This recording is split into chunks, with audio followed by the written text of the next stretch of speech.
Primeiro, é um prazer estar aqui para essa discussão de infraestrutura e a ideia dessa conversa, eu não queria fazer uma apresentação, é um pouco da gente mostrar a visão do investidor privado, como é que a gente está vendo a infraestrutura no Brasil. E a parte interessante sobre a Brookfield é que a gente é uma empresa que é canadense por origem, mas eu costumo dizer que ela é uma canadense brasileira, porque a Brookfield é a Brascan e o nome Brascan significa Brasil-Canadá.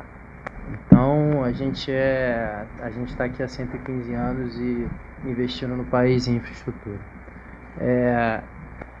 Essa é um pouco da visão que a gente tem hoje, e o que eu queria ressaltar nesse slide é a gente se tornou um grupo mundial. A gente começou aqui no Brasil investindo em geração de energia elétrica, se tornou um grupo mundial com uma quantidade significativa de investimento ao redor do mundo, e basicamente em infraestrutura. E o mais importante desse slide é a quantidade de recursos que a gente tem aplicado na América do Sul. A gente hoje está com em torno de 33 bilhões de dólares de investimento em infraestrutura na América do Sul e principalmente no Brasil. Então isso demonstra a nossa confiança na capacidade de crescimento desses investimentos no Brasil. E o que a gente investe? Então, quando eu digo infraestrutura, a gente está um pouquinho em cada lugar. Então, quando a gente começa a discutir sobre agências reguladoras, a gente está falando de isso ao redor do mundo. A gente está falando de portos, a gente está falando de tratamento de água e esgoto, a gente está falando de rodovias, a gente está falando de telecomunicação, a gente está falando de geração de energia elétrica, ferrovias e assim por diante.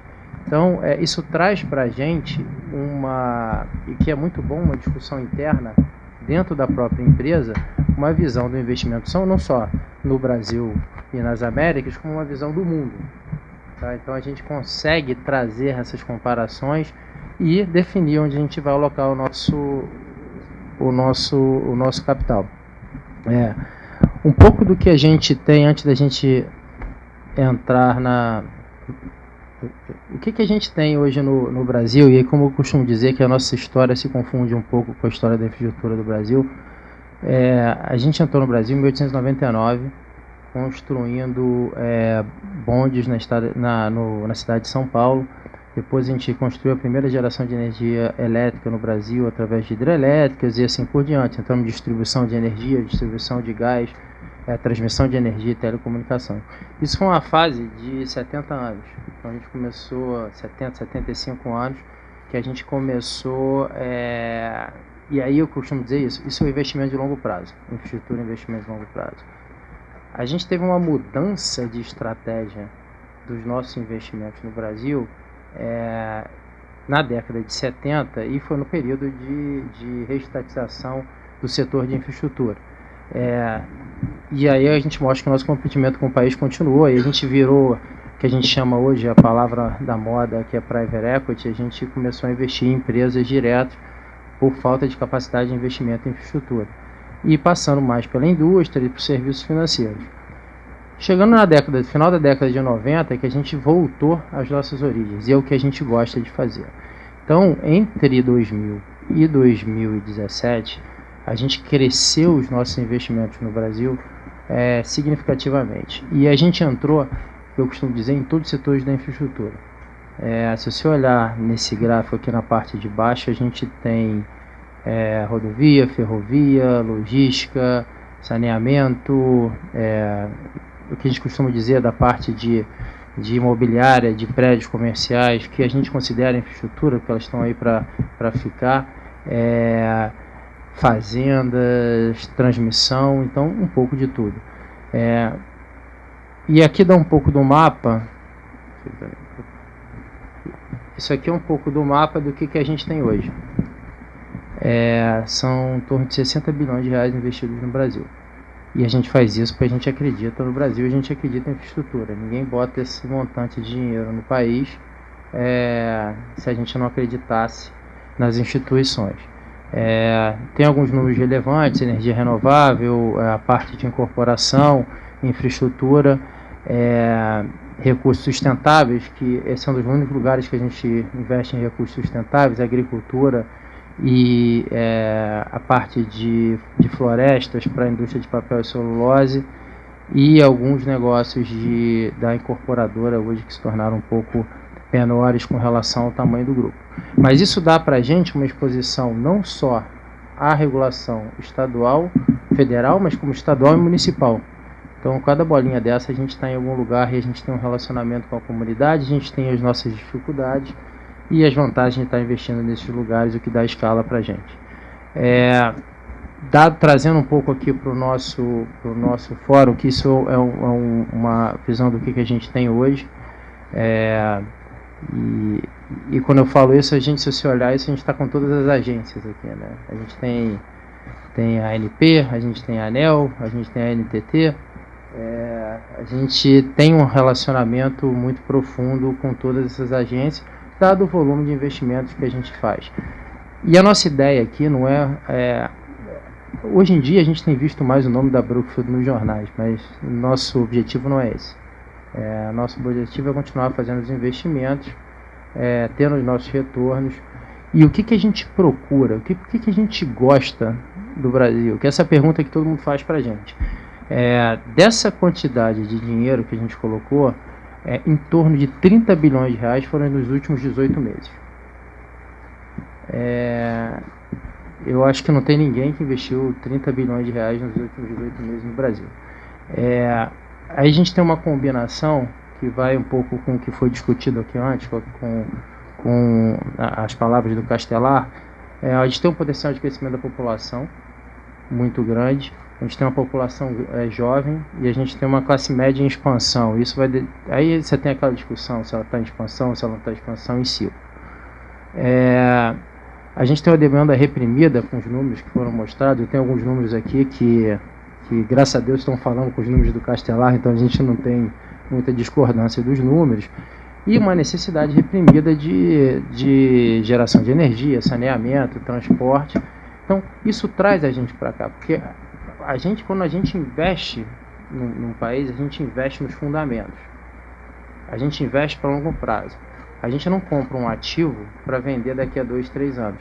A gente compra um ativo para a gente crescer essas plataformas de investimento e terem oportunidade de investimentos futuros para os nossos investidores lá fora. Hoje você vê no mundo uma liquidez, essa discussão que a gente tem muito ampla, você tem uma liquidez muito grande. Você tem taxas de juros muito baixas no mundo inteiro, você tem custos de dívida no mundo inteiro muito baixos. Então você tem capital disponível. Agora, o que faz? O que a gente precisa fazer para atrair esse capital para o Brasil? Porque o capital existe. E as empresas existem, os fundos existem. Tá? O que a gente tem o que diferencia a gente aqui, como a gente está aqui há 115 anos, a gente já viu um pouco de tudo. Então isso faz a diferença. Então a gente não é a gente tem hoje 9 mil pessoas trabalhando no Brasil e 200 pessoas de investimento trabalhando no Brasil. E isso faz uma diferença. Quando você conhece, quando você sabe, quando você tem problemas que são cíclicos e quando você tem problemas que são estruturais. As nossas avaliações são fundamentalistas.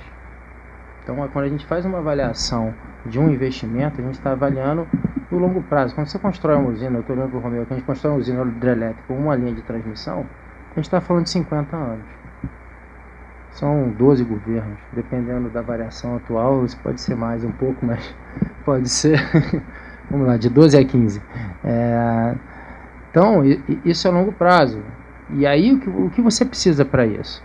Você precisa ter as instituições sólidas, você precisa ter uma tradição democrática e você tem que ter um respeito do capital e investimento estrangeiro. Isso é fundamental. Isso o Brasil tem. Mesmo nesse período de crise, a gente tem visto esse respeito ao capital, a gente não tem visto quebra de contratos. Tá? Agora, a gente tem muitas dificuldades. A gente fala que o Brasil não é para amador, assim, porque as coisas mudam e cada dia a gente tem uma notícia nova. Mas o que a gente faz é sempre estar voltando para as bases, os fundamentos, para a gente ter certeza do que a gente está investindo. Tem uma palavra do nosso CEO global, que é o Bruce Flatt, que ele foi perguntado, teve um evento na semana passada em Nova York, com grandes investidores. Ele falou, qual foi o lugar que você mais investiu nos últimos 2 anos. Ele falou, o Brasil disparado. E aí as pessoas perguntam, mas como é que você investiu no Brasil? Ele falou, não, a gente está no Brasil há muito tempo.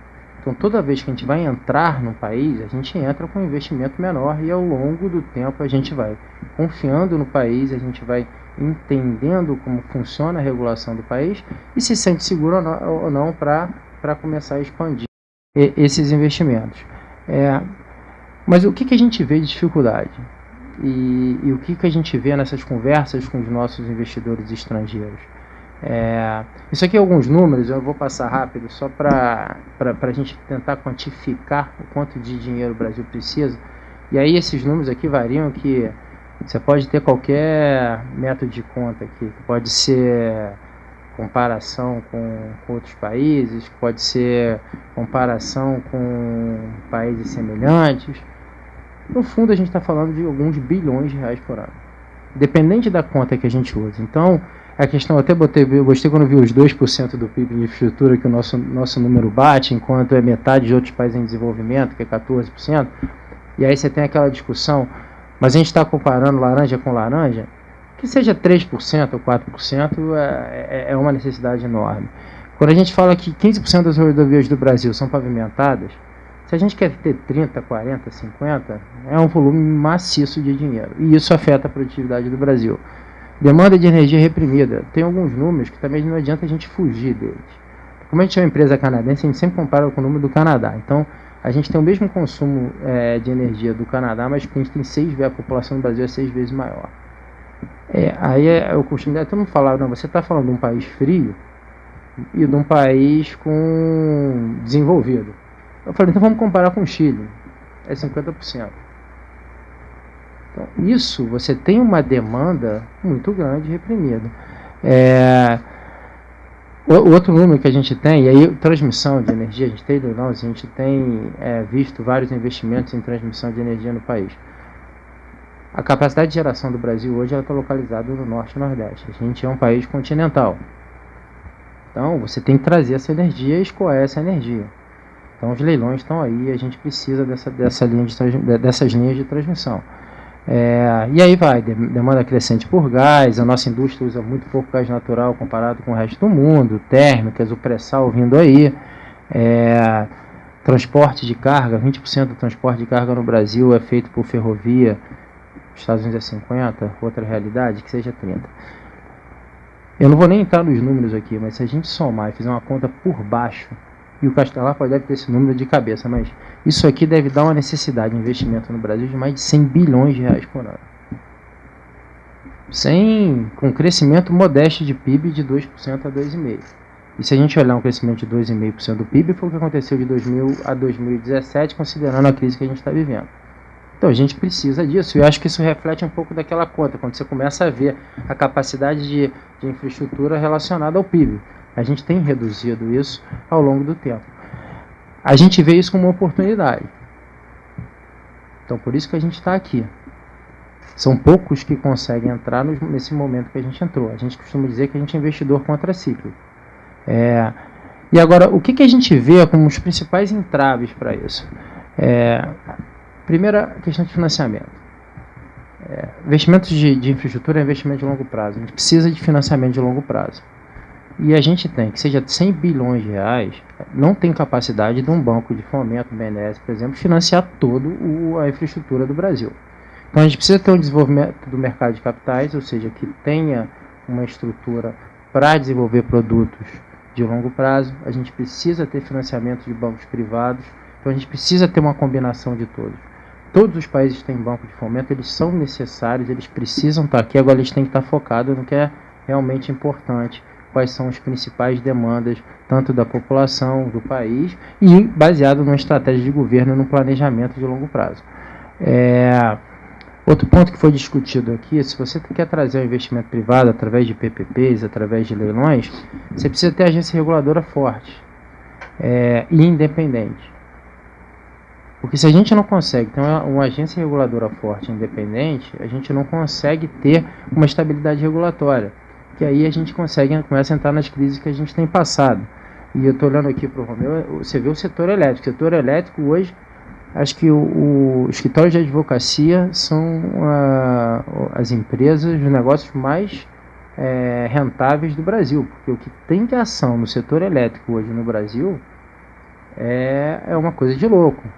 Mas por que isso? Porque você começou a fazer um ajuste da regulamentação no Brasil ao longo dos últimos 10 anos, foram vários remendos, você vai colando as coisas com esparadrapo aqui, esparadrapo ali, e as coisas não vão funcionando. Alguns setores funcionaram melhor, outros funcionaram pior. Você vê na área de geração, na área de transmissão, conseguiu ter alguns leilões com sucesso. Mas por que você consegue ter isso? Você tem lá um contrato de longo prazo, um contrato ajustado com o GPM e um contrato... Você já tem a definição da estratégia de longo prazo. Você falar isso de geração é um pouco mais difícil. As distribuidoras, então, nem se fala. E a gente fica pagando crise ao longo dos anos. Eu costumo dizer que o setor elétrico todo ano tem uma grande crise. Não sei se o Romeu concorda comigo, mas a gente tem uma grande crise de bilhão. No mínimo uma. E a crise do setor elétrico, a gente está falando de crise de bilhões. Hoje a gente tem uma crise, impactos entre geradores. Então, isso é o difícil. E o que isso acarreta em termos de investimento para a gente? Você aumenta o risco. Você aumenta o risco. Então, quando você aumenta o risco, você aumenta o preço da tarifa. Quando você aumenta o preço da tarifa, você começa a entrar num questionamento se aquele modelo funciona ou não funciona. Modelos regulatórios têm que ter ajuste. Isso não é um voo, é um voo de avião que você tem uma rota que você tem que chegar em algum lugar. Agora, você vai ter alguns problemas no meio do caminho e você vai fazer ajustes.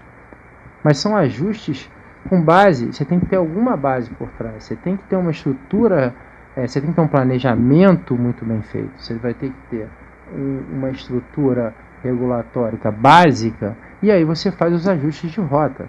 Porque o mercado muda, o mercado brasileiro muda. O mercado brasileiro de energia hoje, eu estou usando como exemplo, porque eu estou olhando aqui pro